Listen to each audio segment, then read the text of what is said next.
Sir वो लिखा है तो सिर्फ रिकॉर्डिंग का ही है। अच्छा रिकॉर्डिंग है, बाकी कुछ नहीं।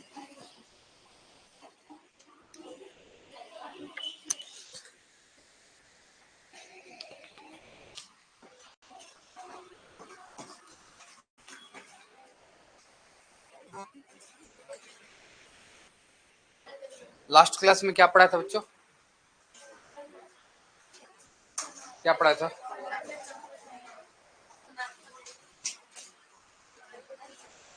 अच्छा समांतर क्रम समूह, उसका 2 केस हमने बताया था। क्या बेटा इधर क्या हो गया? क्या हो गया? समांतर क्रम समूह में लास्ट क्लास में जो हमने पढ़ाया था क्या था? समांतर क्रम, समांतर क्रम समूह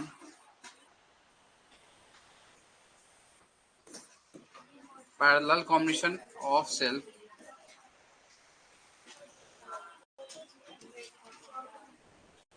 पैरेलल कॉम्बिनेशन ऑफ सेल का कितने केस था?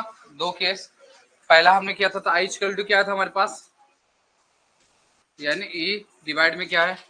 एन आर प्लस क्या है? Small R. ऐसा था कुछ। कितने केस थे इसमें? केस पहला नंबर बताओ क्या था? If N R greater than क्या है? Small R. तो आई इक्वल टू क्या होगा? एन ई, यहाँ क्या हो जाएगा?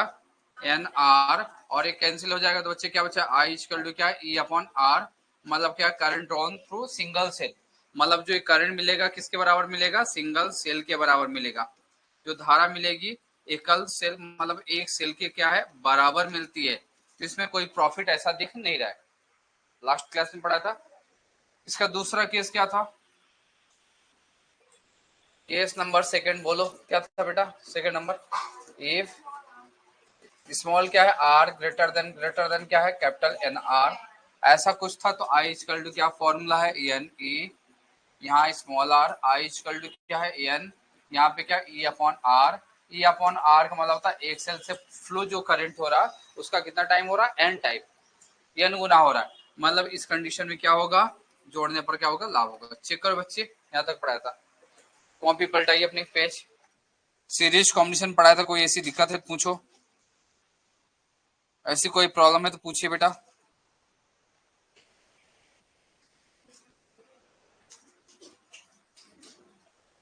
ऐसी कोई प्रॉब्लम है तो पूछिए जो पढ़ाया था लास्ट क्लास में। 2 मिनट का टाइम दे रहा हूँ, एक बार पेज पलटा के चेक कर लीजिए। कहीं कोई प्रॉब्लम है तो पूछिए, नहीं तो फिर मैं आगे बात करूँ।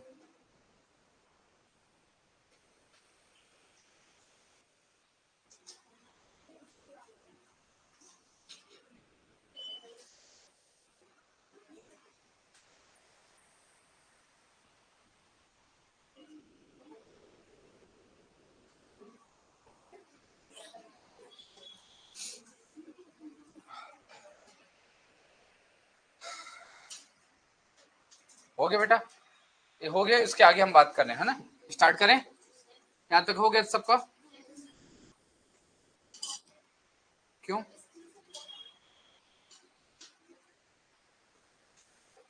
देखिए parallel combination of two cell, heading डालिए parallel combination of two cell.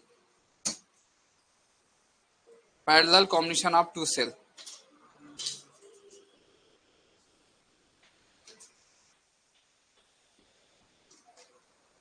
Parallel combination of क्या लिखा? Two cell.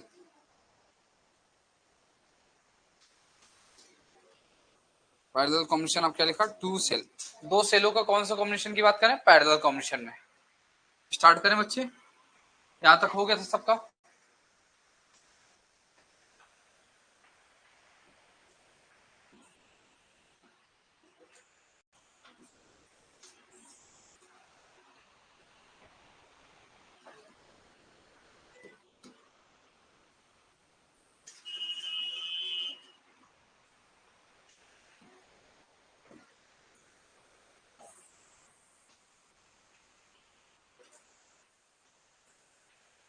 यहाँ ए है, यहाँ पे क्या है? बी है, यहाँ E1 है, यहाँ क्या है? E2 है, यहाँ R1 है, यहाँ क्या है? R2 है। यहाँ जो करंट है negative positive negative positive negative. तो यहाँ करंट जो है तो क्या है? यहाँ I1 हुआ, यहाँ क्या है? I1, यहाँ क्या है I2, यहाँ क्या है I2, यहाँ पे क्या है फाइनल हुआ I। अब इसी का इक्विवेलेंट रेजिस्टेंस निकाला, समतुल्य, अगर हमने बात किया कि समतुल्य प्रतिरोध या इंटरनल रेजिस्टेंस क्या ये है, यहाँ पे क्या R, इक्विवेलेंट, यहाँ इक्विवेलेंट, यहाँ A, यहाँ क्या है B, करंट कौन सा हो रहा है I। हो गया, डायग्राम बनाओ फिर बात करता हूँ इसका ईएमएफ क्या होता है, इसका इंटरनल रेजिस्टेंस क्या होता है।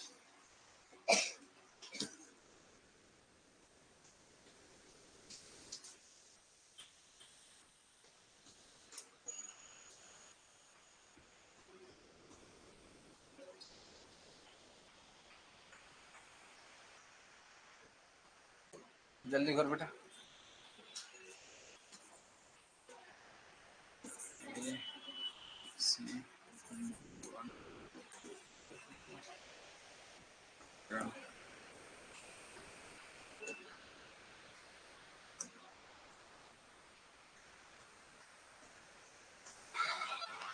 डायग्राम बना लो फिर बात करता हूँ।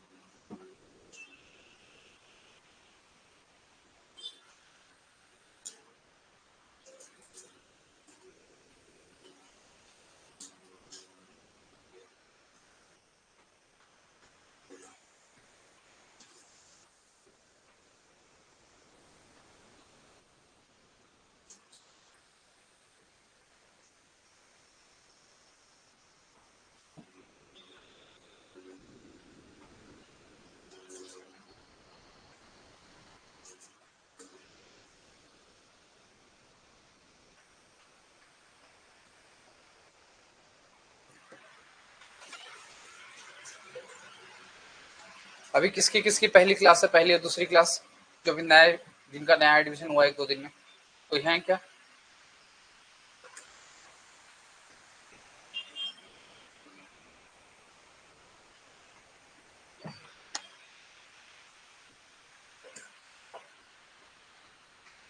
देखिए यहाँ पर आर का अगर निकालेंगे, आर इक्विवेलेंट निकालेंगे तो क्या होगा 1/R1, 1 बाई क्या है यहाँ पर, दूसरा क्या है R2, समझ में आ गया। ऐसे ई की बात करेंगे तो इक्विवेलेंट, आर इक्विवेलेंट, यहाँ हो जाएगा E1, यहाँ क्या हो जाएगा E2, यहाँ क्या हो जाएगा R1, यहाँ क्या हो जाएगा R2। नोट कर लेना फॉर्मूला, इस कंडीशन में क्या होता है।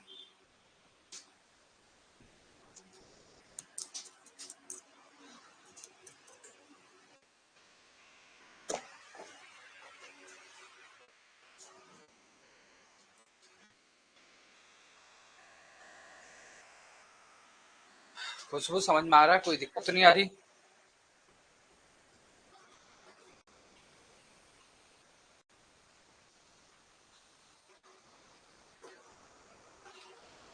हो गया बच्चों।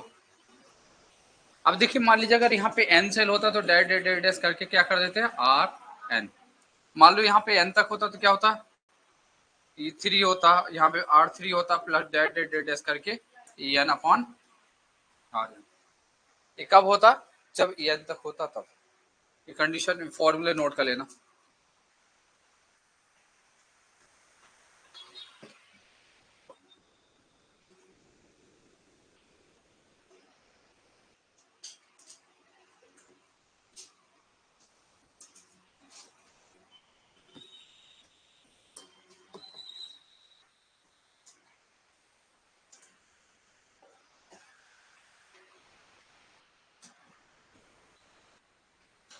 बच्चों हो गया सबका?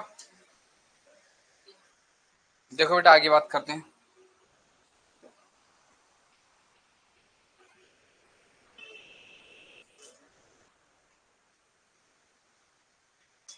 बोर्ड पे देखना बच्चों। आपको मैं बता दूं कि यहाँ पर जैसे मैं फिजिक्स आपको पढ़ा रहा हूँ, तो इस बैच से मैंने जो है 30 से पहले वाले बैच से सिलेक्शन भी दिया हूँ। और रही बात अगर मेरी क्वालिफिकेशन की बात करें तो मैं यहाँ पर मैकेनिकल जो ब्रांच है, मैकेनिकल से मेरा बी है, फिर थर्मल से जो है तो थर्मल से क्या है मेरा एमटेक है, फिर इसके बाद क्या है बीएससी है पीसीएम से, फिर क्या है एमएससी है किसे, फिजिक्स से। और रही बात यहाँ पर एमपी जो टेट होता है, वर्ग 1, वर्ग 2, वर्ग 3, ये सब क्वालिफाइड हूँ। सीटेड, सीटेड का paper first, paper second qualified हूँ। प्लस बिहार का कुछ पेपर होता है बीपीएससी जो है 4.0, 3.0, वो भी क्वालिफाइड हूँ। क्लियर है? तो फिजिक्स से रिलेटेड जितने पेपर हैं सब क्वालिफाइड हूँ। किसमें बेटा? वो जब से मैं 12th पढ़ ही रहा हूँ, अभी तो पढ़ ही रहा हूँ बंदी। हाँ, अभी भी चल ही रहा है। ठीक है, सब में डबल डिग्री। फिर इसके बाद टीचिंग में करने के लिए बीएड होता है, तो बीएड भी करके रखा हूँ। जैसे पढ़ाने के लिए एक बीएड होता है, एजुकेशन ट्रेनिंग टाइप का जो भी है, स्कूल स्कूल जानते होगी आप शायद, तो बीएड भी कंप्लीट है। तो टीचिंग से रिलेटेड लगभग जितने भी एग्जाम सभी क्वालिफाइड हूँ। अलग बात है कि नौकरी नहीं कर रहा हूँ। हो गया बेटा? आगे बात करूँ? अब बात करता हूँ मिक्स्ड कॉम्बिनेशन। किसकी बात करें बेटा? Mixed combination. Mixed combination, mixed क्या लिखा? मिक्स्ड यानी मिश्रित क्रम समूहन। मिश्रित क्रम समूहन। मिश्रित क्रम समूहन में बात करें तो आई इक्वल टू फॉर्मूला होता है एम एन ई, फिर क्या है M R plus N R. अब इसका डायग्राम के थ्रू बात करता हूँ, देखना इधर। अगर मिक्स्ड कॉम्बिनेशन की बात करें तो नोट मत करना बच्चे।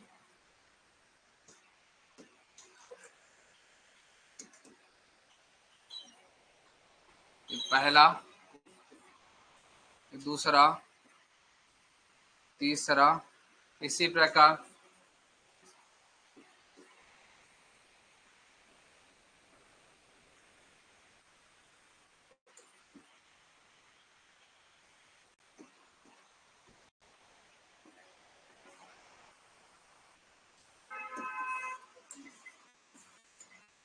ऐसे बहुत सारे सेल को हम क्या है जोड़ सकते हैं, राइट?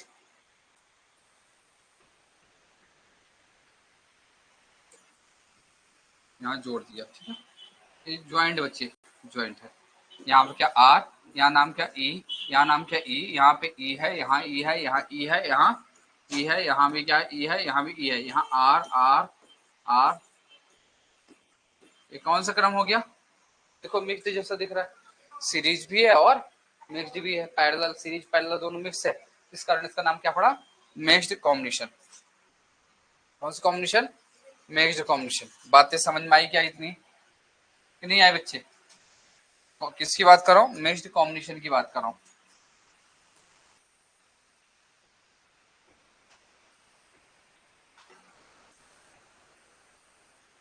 ये क्या हो गया? Mixed combination. कर पाओगे नहीं कर पाओगे? और इसका लास्ट में आंसर क्या आता समझ में आए? आई इक्वल टू क्या आता है? एम एन ई डिवाइड में M R plus N R. Note कर लो।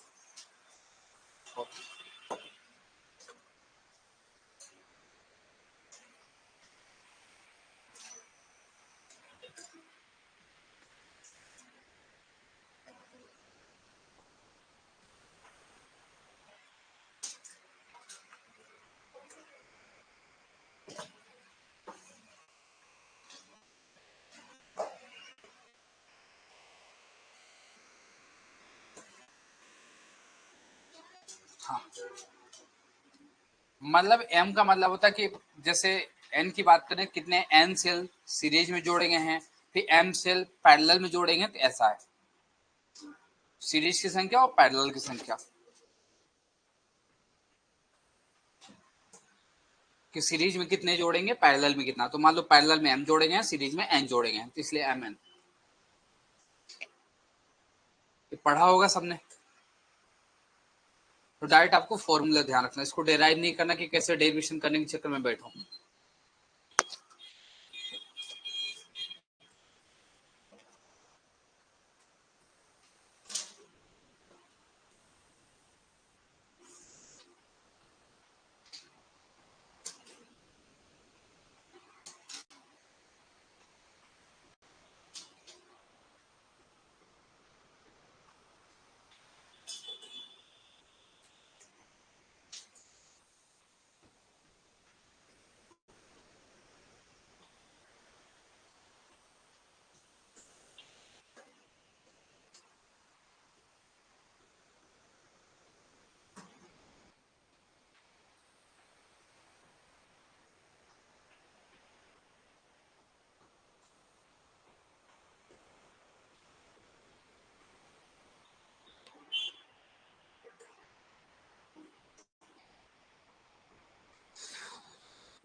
बेटा हो गया तो आगे बात करूं, हो गया।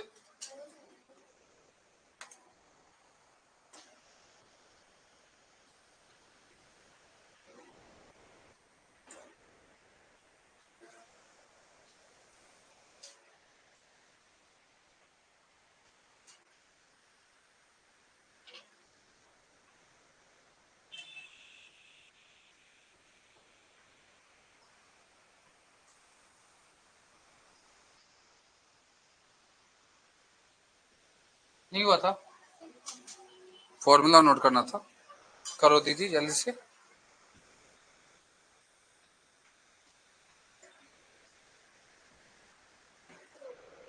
हो गया, सभी को हो गया। अब आगे हम बात करते हैं विद्युत धारा का, जैसे आपने पढ़ा उसमें प्रभाव। तो विद्युत ऊर्जा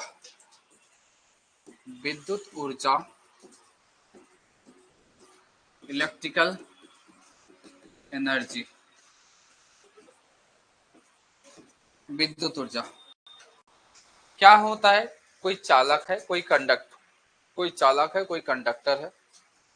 उस कंडक्टर में क्या करते हैं कि हम उसके जो टर्मिनल है वहां पे क्या करते हैं, पोटेंशियल डिफरेंस यानी विभवांतर लगाएंगे। तो विभवांतर लगाएंगे तो सर्किट में करंट फ्लो होने के लिए सर्किट के द्वारा कुछ वर्क होता है, और यह जो वर्क है वो हीट एनर्जी के रूप में क्या होता है, एपियर होता है, हीट एनर्जी के रूप में क्या होता है, दिखाई देता है। या इसी बोलते हैं विद्युत धारा को उसमें प्रभाव। क्या बोलते हैं? विद्युत धारा का कौन सा प्रभाव? उसमें प्रभाव। 10th क्लास में पढ़ा होगा, electrical effect of, heating effect of electrical current. क्या बोलते हैं? Heating effect of electrical current. तो जैसे कुछ ऐसे डिवाइस होते हैं जिनमें अगर हम करंट देते हैं, वो करंट क्या होता है, हीट के रूप में अपियर होता है, यानी उष्मा के रूप में अपियर होता है। ऐसे कोई देखा अपने घर में आसपास? आपने देखा होगा जब घर में कपड़ों में प्रेस करते हो, प्रेस करते होगे, समझ में आए? तो प्रेस करते होंगे तो जब वहां पे करंट दिया तो देखा होगा कि जो प्रेस है तो प्रेस क्या होने लगती, गर्म होने लगती है। कि कपड़े पे करते हैं, याद करो। तो बच्चों जो है तो विद्युत धारा यानी करंट दिया तो करंट से क्या होता है, उष्मा यानी हीट प्रोड्यूस होता है, जिसे बोलते हैं heating effect of electrical. Geyser देखा होगा, गीजर को भी करंट देते हैं तो क्या करता है, पानी मानी गर्म करता है।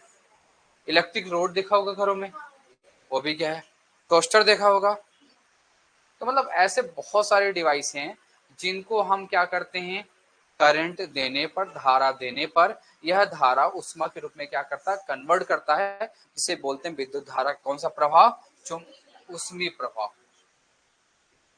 इलेक्ट्रिक टोस्टर है, इलेक्ट्रिक केटल जो पानी गर्म करने वाली केटल देखा होगा, केटली देखा होगा क्या?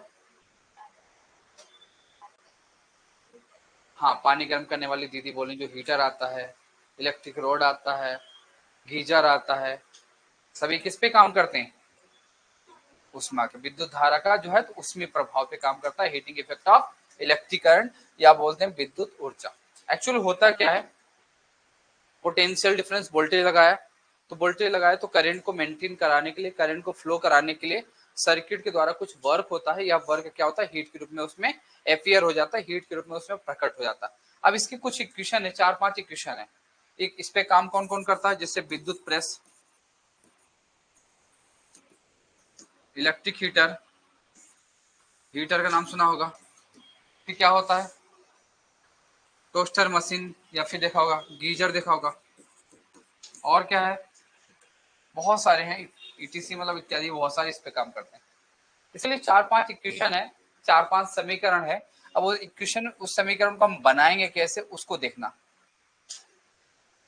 उस इक्वेशन को हम बनाएंगे कैसे उसको बहुत ध्यान से देखना। स्टार्ट करें बेटा। जैसे आपने पढ़ा I equal to Q by T, ये सब जानते होगा शायद, पढ़ा है I equal to Q by T, ये पढ़ा चुका हूँ टॉपिक क्या, यूनिट निकालना अगर वगैरह सब सिखाया था ना।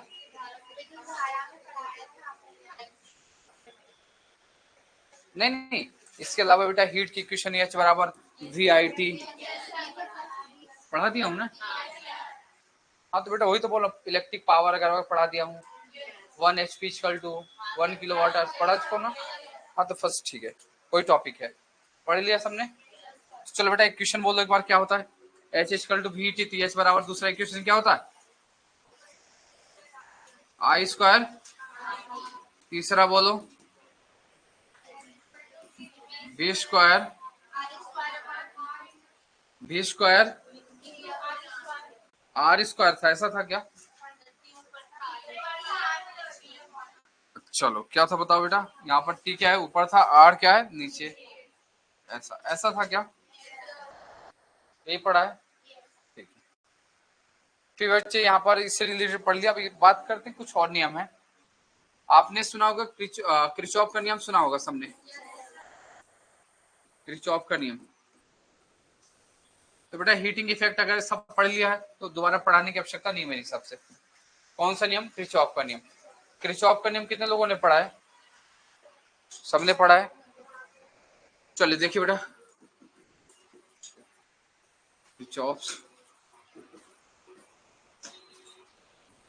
बेटा देखो क्रिचॉफ लॉ क्या है, जटिल से जटिल, समझना अच्छे से, जटिल से जटिल यानी कॉम्प्लेक्स सर्किट को सॉल्व करके इजी सर्किट आसान परिपथ में बनाने के लिए क्रिचॉफ ने कितने नियम दिए थे? 2 नियम, जिसे हम क्या बोलते हैं? क्रिचॉफ का नियम बोलते हैं।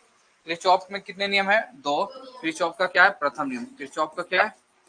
क्रिचॉफ का प्रथम नियम, या क्या बोलते हैं? धारा का नियम, धारा का नियम। केसीएल बोलते हैं, क्रिचॉफ करंट लॉ, ऐसे बोलते हैं क्रिचॉफ का धारा नियम या क्रिचॉफ का फर्स्ट लॉ। बेटा क्रिचॉफ का प्रथम नियम क्या बोला, ध्यान से समझना।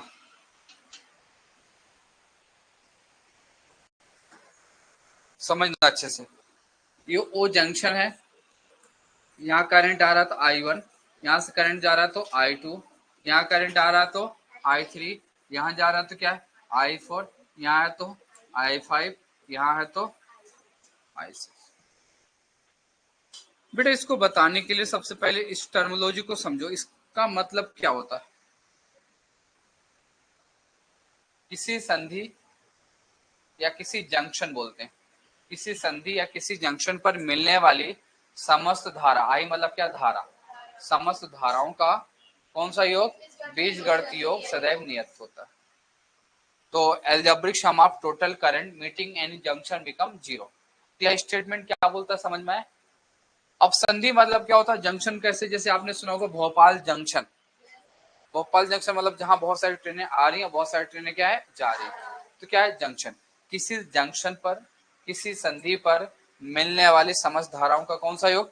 आई मतलब धारा, बीजगणितीय मतलब होता है जितने सबको प्लस कर दिया। किसी संधि पर मिलने वाली समस्त धाराओं का कौन सा योग? बीजगणितीय योग सदैव क्या होता है? सदैव शून्य होता है। बता पाओगे? किसी संधि पर मिलने वाली समस्त धाराओं का कौन सा योग? बीजगणितीय योग क्या होता है? शून्य होता है। कोई डाउट है क्या? बोल पाओगे? क्या बोलोगे? किसी संधि पर मिलने वाली समस्त धाराओं का बीजगणितीय योग शून्य होता है। इंग्लिश में क्या बोलेंगे? एल्जेब्रिक सम, इसको बोलते हैं algebraic sum of total current meeting any junction become zero. Stand up. Kirchhoff का नियम बोलना क्या होता है? बैठ जाओ, पड़ोस वाली दीदी।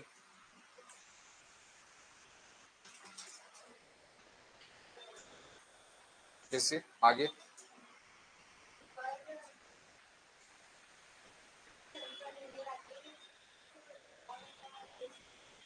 बीजगणितीय योग क्या होता है? शून्य होता है। बैठ जाओ। तो क्या बोला? किसी संधि पर मिलने वाली समस्त धाराओं का कौन सा योग? बीजगणितीय योग क्या होता है? शून्य होता है। बोल पाओगे? किसी संधि पर मिलने वाली समस्त धाराओं का कौन सा योग? बीजगणितीय योग सदैव क्या है? शून्य होता है। इंग्लिश में क्या बोलेंगे? Algebraic sum of total current meeting and junction become zero. अब इसका मतलब होता क्या है? इसका मतलब क्या है कि जो धारा संधि की ओर आएंगे, संधि मतलब ओ है, जो धारा संधि की ओर आएंगे उसको क्या लेंगे? पॉजिटिव, और जो धारा संधि से क्या है दूर जाएंगी उसे क्या लेंगे, निगेटिव से। तो कब पॉजिटिव लेना समझ में आए, जब करंट किधर आएंगी उसे तब क्या लेंगे, पॉजिटिव। जो धाराएं संधि से दूर जाएंगी उसे नेगेटिव। तो यहाँ ध्यान रखना कि जो धारा यहाँ लिखा दूंगा। अब बेटा इसके अकॉर्डिंग बात करें तो I1 धारा देखो इधर, I1 धारा पास आ रही दूर जा रही, तो प्लस लोगे minus, I2 minus, I3 plus, I4 I5 I5 I6 क्या है माइनस। तो बेटा प्लस वाला क्या क्या है बताओ, I1, फिर क्या बेटा यहाँ पर I3 I5 उधर जाएगा तो क्या है I2, उधर गया तो I4, उधर गया तो I6। इसका मतलब था संधि की ओर आने वाली धाराओं का योग, इसको बोलते हैं संधि की ओर आने वाली धाराओं का योग। 2 4 5 क्या कर रहा है, संधि से दूर जा रही, तो क्या बोलेंगे, संधि से दूर जाने वाली धाराओं का योग। संधि से दूर जाने वाली दूर जाने वाली धाराओं,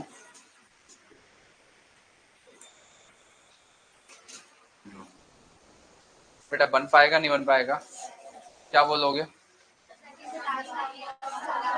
संधि की ओर आने वाली धाराओं का योग, संधि से दूर जाने वाली धाराओं का योग क्या होता है, बराबर। अभी एक इसमें बहुत अच्छा क्वेश्चन बनता है, यह नियम किस पर आधारित है, बताओ बेटा ये नियम किस पर आधारित है, वेरी गुड, यह नियम किस पर है, पेपर में आएगा तो कर पाओगे। यह नियम आवेश संरक्षण के नियम के अनुकूल है, आवेश संरक्षण के नियम के क्या है, अनुकूल। मतलब ये क्या है, चार्ज कंजर्वेशन पे बेस है। ये पढ़ा क्यों रहा हूं, क्योंकि आपके सिलेबस में दिया है साफ साफ। चल बेटा लिखिए, बोलो बेटा, देखिए इस नियम के अनुसार, देखिए इस नियम के अनुसार, इस नियम के अनुसार किसी संधि पर, किसी संधि पर, इस नियम के अनुसार किसी संधि पर, इस नियम के अनुसार किसी संधि पर मिलने वाली, संधि पर मिलने वाली समस्त धाराओं का, समस्त धाराओं का बीजगणितीय योग, बीजगणितीय योग शून्य होता है, बीजगणितीय योग शून्य होता है। नोट करो बेटा।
हाँ इंग्लिश में बोल दूंगा।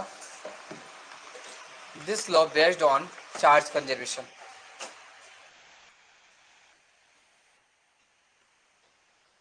This law based on charge conservation. किस पर बेस है बेटा? Charge conservation. आपसे कोई पूछ ले कि यह नियम किसके अनुकूल है? आवेश यानी चार्ज कंजर्वेशन।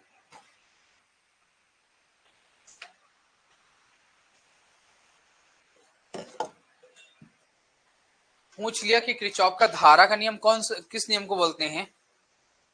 धारा का नियम यानी करंट लॉ कौन सा कहलाता है? ये फर्स्ट लॉ को बोलते हैं किरचॉफ करंट लॉ। धारा का नियम ही होता है। क्लियर हुआ? बन पाएगा? बोला कि जो किरचॉफ का प्रथम नियम है किसके संरक्षण आवेश है कि ऊर्जा है, ऐसे 4-5 ऑप्शन दे देता है। किस पर है? आवेश। बेटा समझ में आया कुछ नहीं आया? ये शायद पढ़ा भी होगा, बहुत अच्छे से पढ़ा होगा, बहुत अच्छे से रटा भी होगा और आपके शायद स्कूल के लिए इम्पोर्टेंट था, सबने बहुत अच्छे से याद किया होगा। सही बोल रहा हूँ? अब इससे रिलेटेड क्वेश्चन कैसे होंगे, अब इसका कॉन्सेप्ट बता दूं, फिर इसके बाद क्वेश्चन हम स्टार्ट करते हैं। कि कुछ क्वेश्चन करें, किरचॉफ का सेकंड कंप्लीट कर दूं। ठीक है दीदी। आप किरचॉफ का कौन सा नियम? किरचॉफ का द्वितीय नियम, इंग्लिश में बोलते हैं सेकंड लॉ, किरचॉफ का द्वितीय नियम, या बोलते हैं किरचॉफ का वोल्टेज लॉ। किरचॉफ का कौन सा नियम? किरचॉफ का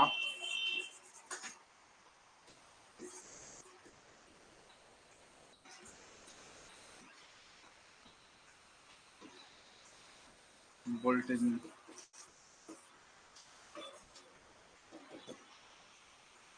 किरचॉफ का कौन सा नियम? वोल्टेज नियम।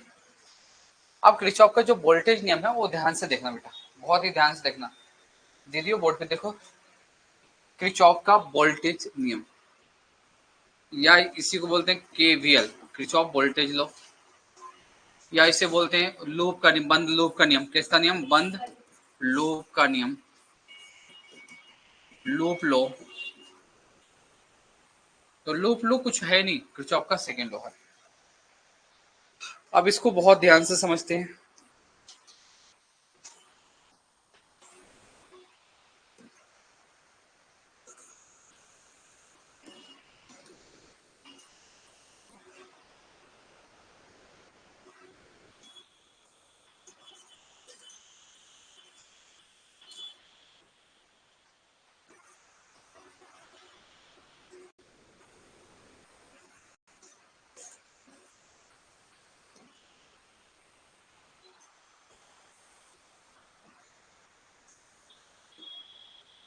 समझ में आ रहा? नाम क्या ए है, यहाँ पे नाम बी है, यहाँ नाम क्या सी है, यहाँ पे नाम क्या डी है, यहाँ नाम क्या है ये है, यहाँ पे नाम ई है, यहाँ E1 है, यहाँ क्या E2 है, यहाँ पे क्या है, नाम क्या दूं दीदी बताओ? R1, यहाँ नाम R2, यहाँ नाम R3। यहाँ करंट कौन सा जाएगा? पॉजिटिव नेगेटिव, यहाँ I1। यहाँ करंट कौन सा जाएगा दीदी? I2। दोनों मिला के आएंगे तो क्या होगा? I1 plus I2। किरचॉफ का दूसरा नियम क्या बोलता है? ध्यान से समझना। स्टार्ट करें। इसका मतलब था एल्जेब्रिक सम, यानी बीजगणितीय योग। देखिएगा इसी स्टेटमेंट से, इसी से पूरा हम स्टेटमेंट करेंगे। इस नियम के अनुसार ये क्या है? कोई बंद जाल है। इस नियम के अनुसार किसी बंद जाल के विभिन्न भाग से आई मतलब प्रवाहित धारा, किसी बंद जाल के विभिन्न भाग से प्रवाहित धारा, इंग्लिश में बोलूंगा। आर का मतलब क्या है? संगत प्रतिरोध। आर का मतलब क्या है?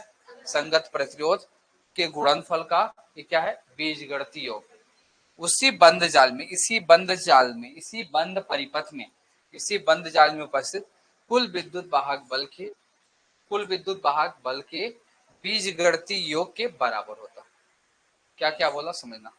इस नियम के अनुसार किसी बंद जाल के विभिन्न भाग से प्रवाहित धारा एवं संगत प्रतिरोध के गुणनफल का बीजगणितीय योग उसी बंद जाल में उपस्थित कुल विद्युत वाहक बल के बीज गणितीय योगफल के बराबर होता है। इंग्लिश में सुना, according to this law algebraic sum of total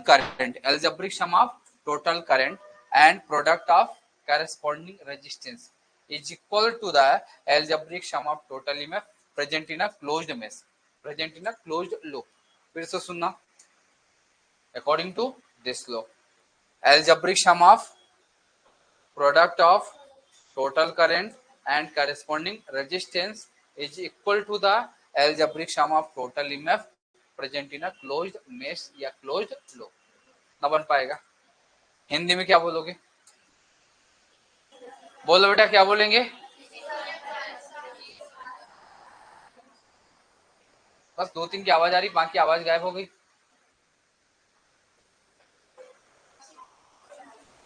चलो बेटा, इधर कौन बताएगा? स्वाति बोलो।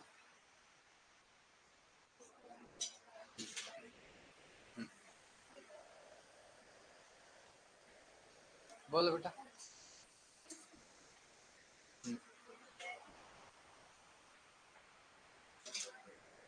आप बोलो, आपसे पूछ रहा हूँ, पीछे वाली थी।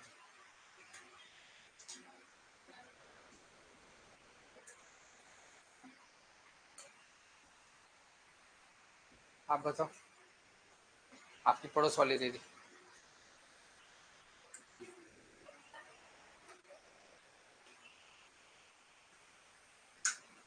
चलो देखो, दोबारा देखो क्या बोलेंगे। इस नियम के अनुसार, सुनो पहले, इस नियम के अनुसार किसी बंद जाल के विभिन्न भाग से प्रवाहित आई मतलब क्या, प्रवाहित धारा और संगत प्रतिरोध के गुणनफल का बीजगणितीय योग उसी बंद जाल में उपस्थित कुल विद्युत वाहक बल के बीजगणितीय योगफल के बराबर होता है।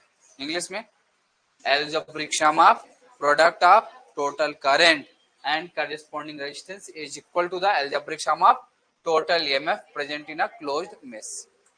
बनेगा कुछ? लिखो बाद में, लिखो दीदी। According to this law English में हिंदी वाले डायग्राम बनाओ। According to this law algebraic sum of according to this law algebraic sum of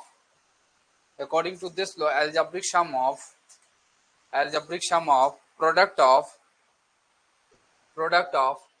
total current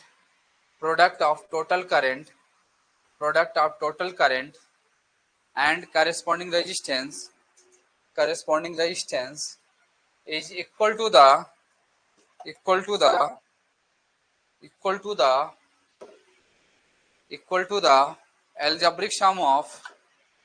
to the algebraic sum of total EMF present in a closed mesh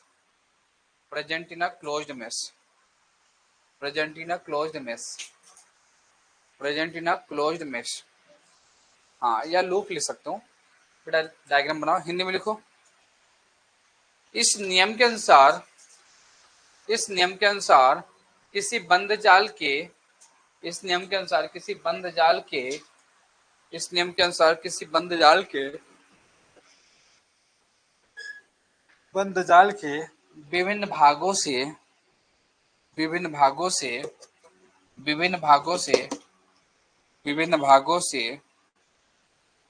विभिन्न भागों से प्रवाहित धारा एवं संगत प्रतिरोध का बीजगणितीय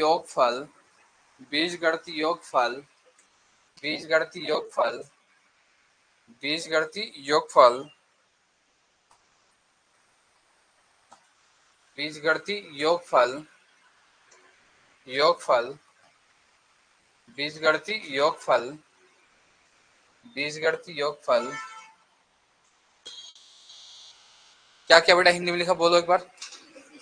इस नियम के अनुसार किसी बंद जाल के विभिन्न भाग से प्रवाहित धारा एवं संगत प्रतिरोध का बीजगणितीय योग उसी बंद जाल के विभिन्न भाग, नहीं लिखा बेटा? क्या क्या लिखा बताओ, पढ़ के बताओ।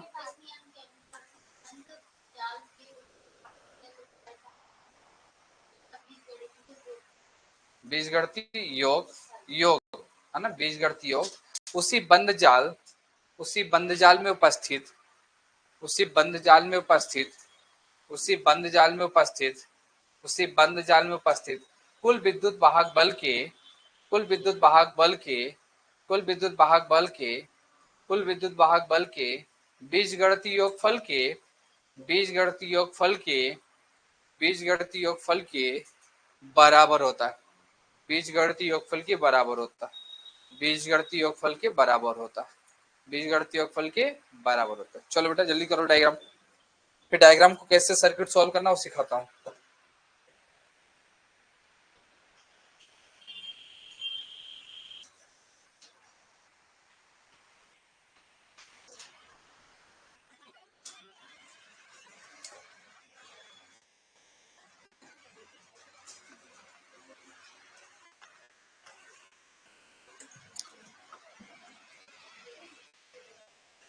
बेटा हो गया, सॉल्व करना स्टार्ट करो। बेटा सिंपलीफाई करना है, सबसे पहले ध्यान रखना कि बेटा सिंपलीफाई करने का तरीका समझ लो। फिर कोई भी सर्किट सॉल्व करना तो बेटा जो मैं कॉन्सेप्ट सिखाने जा रहा हूँ उसी पर बेस होगा। कहीं बाहर जा रही हो क्या क्लास से? बेटा समझ लो, 10 मिनट का काम है, फिर जाओ।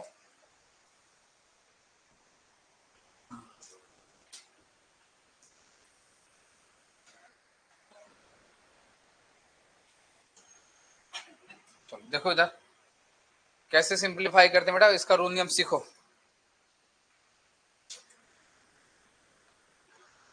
चलिए स्टार्ट करें बेटा, इसको सिंपलीफाई करना सीखना। सिंपलीफाई सिंपलीफाई करना सीख गए तो बहुत सारा काम हो जाएगा। स्टार्ट करें बेटा। देखो सबसे पहले बेटा क्लोज सर्किट या क्लोज लूप का सिलेक्शन करना। क्लोज लूप क्या है हमारे पास? ए, क्या है दूसरा, क्या बी ई एफ ए, मतलब जहां से स्टार्ट करो घूम फिर के वहीं पे आ जाओ। ए बी ई एफ ए, बेटा ये सर्किट में मूव करना है। अब मूव करने का बेटा तरीका क्या है कि अगर आप करंट की डायरेक्शन में चलेंगे, करंट इधर जा रहा है और आप भी इधर जा रहे हैं, तो कौन सा साइन लोगे? कौन सा साइन लोगे बच्चे? पॉजिटिव। करंट इधर जा रहा है और आप कहाँ जा रहे हैं? इधर अपोजिट डायरेक्शन में, तो कौन सा साइन लेंगे? नेगेटिव। तो कब प्लस लेना कब माइनस लेना दिमाग में क्लियर हुआ? कब प्लस लोगे? जब आप करंट की डायरेक्शन में चलेंगे तो पॉजिटिव, अपोजिट चलेंगे तो निगेटिव। कोई बच्चा बोलता नहीं सर मैं तो ऐसा नहीं करूँ, मैं उल्टा करना चाहता हूँ, उल्टा कर दो। बट सबके लिए उल्टा लगाना। करंट की डायरेक्शन में जाओगे तो माइनस, उसके लिए जाओगे तो पॉजिटिव। फिर जो एजम्पशन मानना उस सब में अप्लाई करना, ऐसा नहीं कि सबके लिए उल्टा करना। तो जो आप एजम्पशन मानते हैं करंट की डायरेक्शन में चलेंगे तो पॉजिटिव, फिर पॉजिटिव सबके लिए लेना। अगर आपने नेगेटिव माना तो सबके लिए फिर क्या है? नेगेटिव लेना। इस बात का ध्यान रखना। ये तो हुआ किसकी बात? करंट की। दूसरी बात करते हैं कि बेटा यहाँ पे जैसे हम चले यहाँ पर और जाने के बाद बैटरी का लास्ट में कौन सा टर्मिनल दिखा? मान लो मैं यहाँ से यहाँ जा रहा हूँ बेटा, यहाँ से मैं यहाँ जा रहा हूँ, तो लास्ट में बैटरी का कौन सा सिरा दिखा? तो हम कौन सा साइन कंसीडर कर लेंगे? Negative sign. नहीं आया क्या? अगर हम यहाँ जा रहे हैं तो बेटा लास्ट में हमें क्या दिखा? देखो लास्ट में क्या दिखा? पॉजिटिव वाला। हम कौन सा साइन करेंगे? पॉजिटिव। ये अपने ऊपर डिपेंड करता है कि बेटा हमें एजम्पशन कैसे मानना। कोई बोलता है नहीं हमें तो नहीं मानना, हमें तो मानना है जो पहले वाला सिरा दिखेगा तो मानना है। तो ऐसे में भी कर सकते हैं। हमने क्या एजम्पशन माना, समझ में आया? क्या एजम्पशन लिया बेटा बताओ? क्या एजम्पशन लिया, जल्दी बोलो। अगर हम करंट की डायरेक्शन में चलेंगे तो क्या लेंगे? पॉजिटिव लेंगे। क्या लेंगे? पॉजिटिव लेंगे। इतनी बातें समझ में आई कि नहीं आई? अगर हम चल रहे तो बैटरी का लास्ट में जो सिरा दिखेगा वही टर्मिनल हमें कंसीडर करना है। मैंने बोला हमारे अकॉर्डिंग।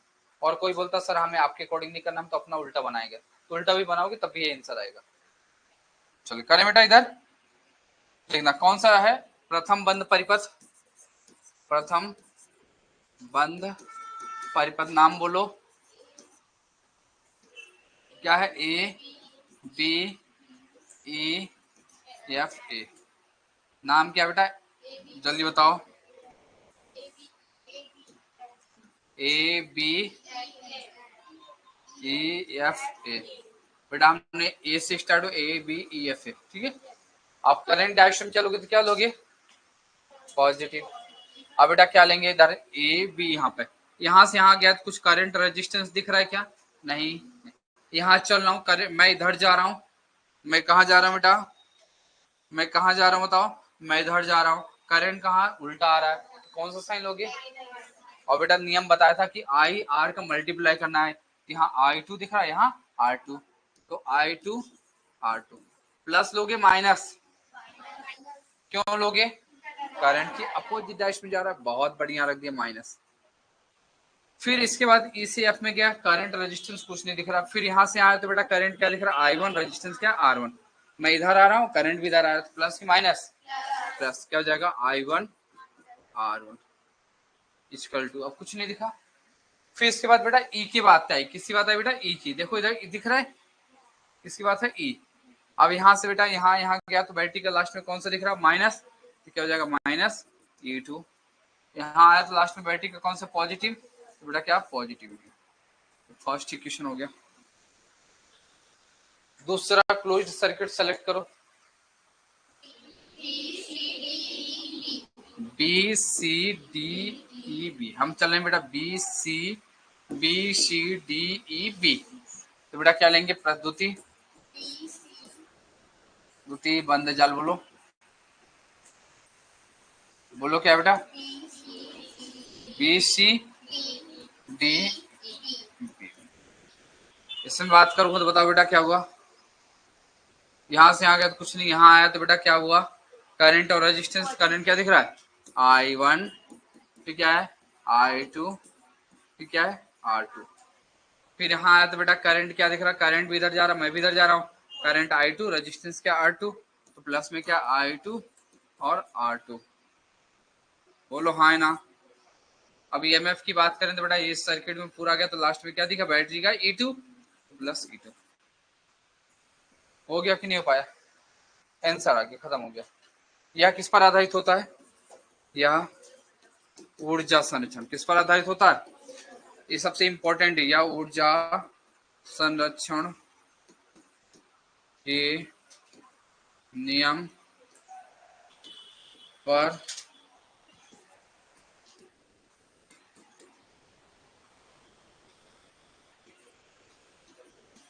इट इज, क्या लिखा बेटा? इट इज बेस्ड ऑन कौन सा conservation?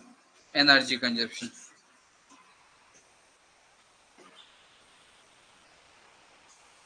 It is based on energy, note कर लो बेटा। इक्वेशन इसलिए बताया क्योंकि क्वेश्चन सॉल्व करने में हेल्प करेगा।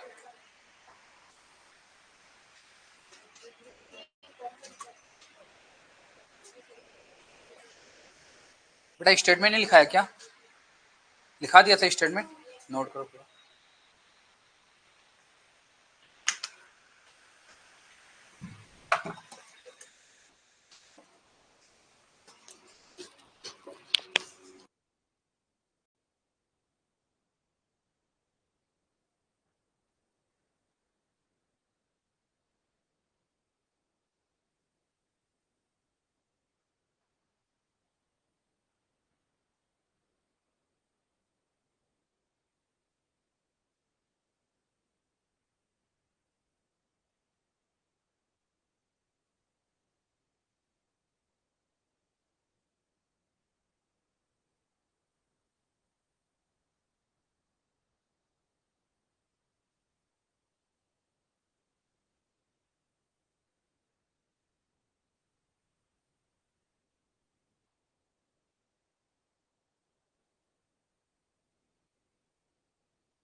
नोट हो गया बच्चे?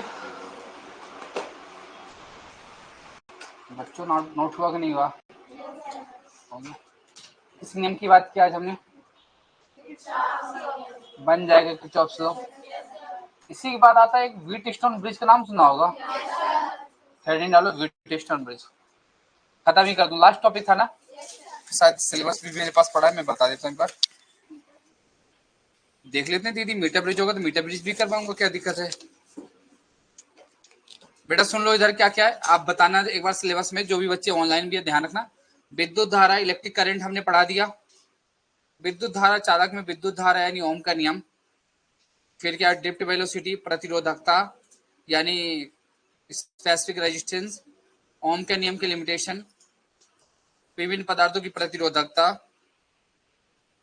फिर प्रतिरोध रेजिस्टिविटी के टेम्परेचर पर है डिपेंडेंस, विद्युत ऊर्जा, शक्ति, सेल, विद्युत वाहक बल ईएमएफ, इंटरनल रेजिस्टेंस आंतरिक प्रतिरोध, श्रेणी तथा पार्श्व क्रम यानी समांतर क्रम, किरचॉफ का नियम, व्हीटस्टोन ब्रिज। सिलेबस आपका कंप्लीट। सिलेबस से ज्यादा ही पढ़ा है, कम नहीं पढ़ा है, ठीक है। इसके बाद आप क्वेश्चन की प्रैक्टिस।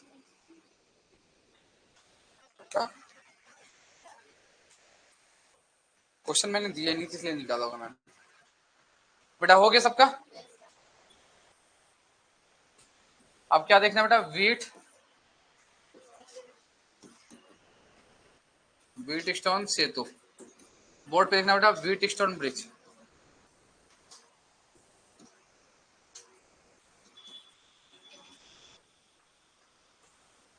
व्हीटस्टोन ब्रिज को बेटा 1842 में प्रोफेसर व्हीटस्टोन ने, किसने बेटा, प्रोफेसर व्हीटस्टोन ने दिया था।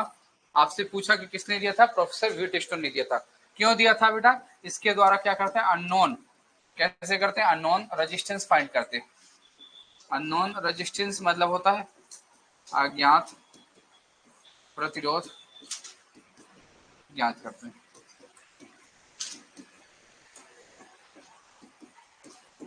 ठीक है बेटा, समझ में आया। व्हीटस्टोन ब्रिज कौन दिया? 1842 में प्रोफेसर व्हीटस्टोन ने दिया। इसके द्वारा क्या करते हैं बेटा, अननोन रेजिस्टेंस को हम फाइंड करते हैं। अननोन रेजिस्टेंस को क्या करते हैं, डिटरमाइन करते हैं, या फिर ऐसा लिख दो डिटरमाइन। डिटरमाइन क्या है, अननोन रेजिस्टेंस, जो अननोन रेजिस्टेंस को क्या करता है, फाइंड करता है। डायग्राम देखो बच्चे,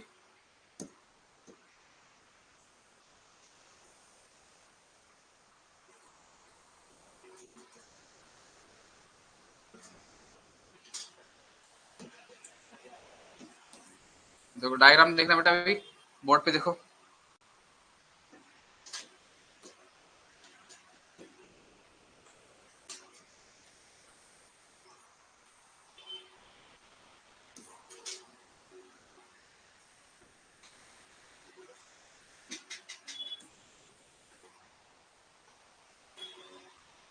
देखें बच्चों,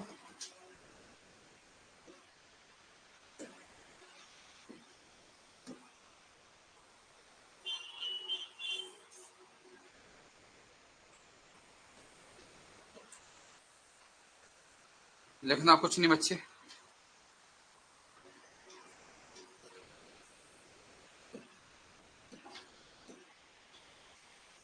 बेटा पहला रेजिस्टेंस क्या है,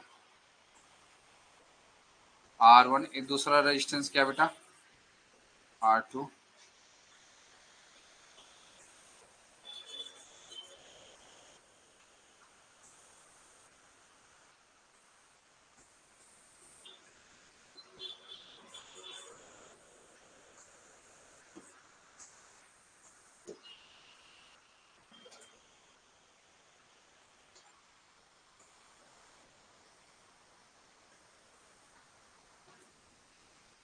तो समझ में आ रहा है कुछ बेटा, दिख रहा है?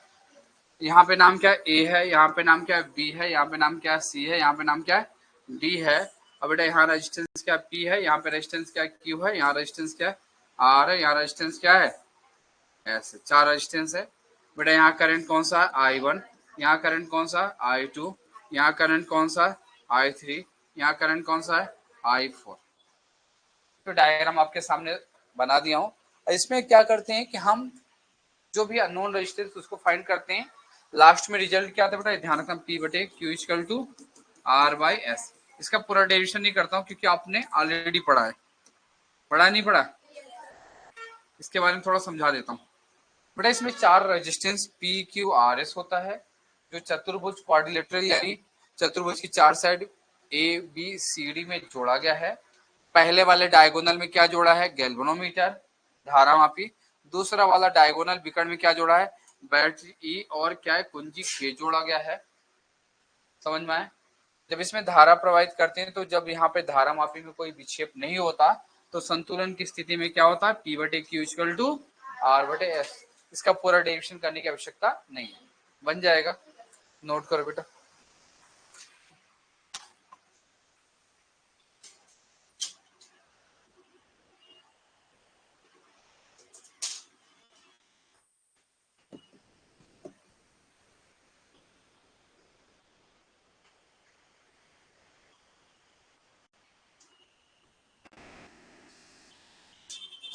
कल से न्यूमेरिकल क्लास या फिर जो भी क्वेश्चन है उन क्वेश्चनों की प्रैक्टिस।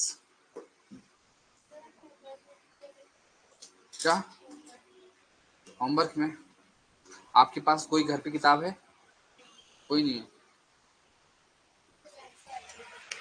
हाँ, एनसीईआरटी से प्रैक्टिस करो।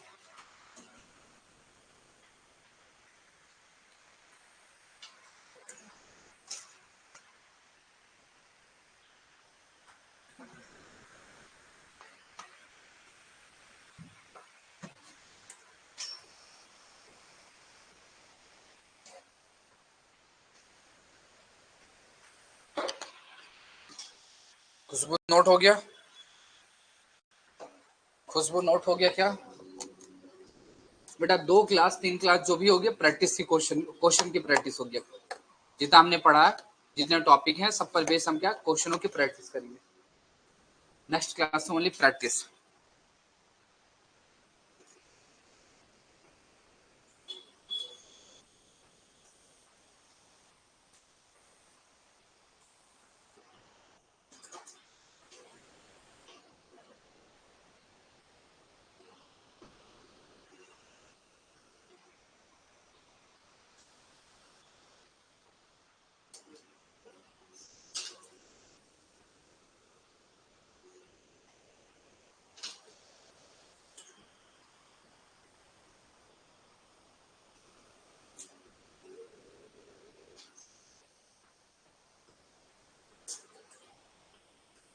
बेटा हो गया सबका, इसमें कोई दिक्कत नहीं।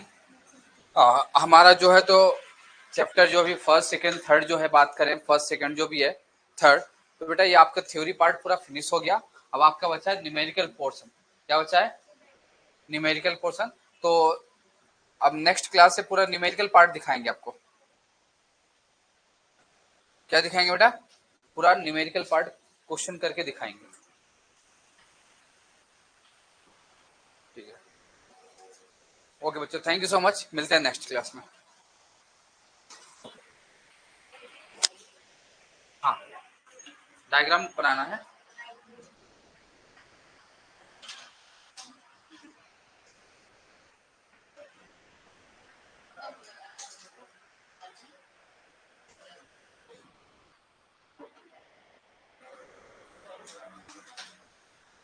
बना लो बेटा, ये वाला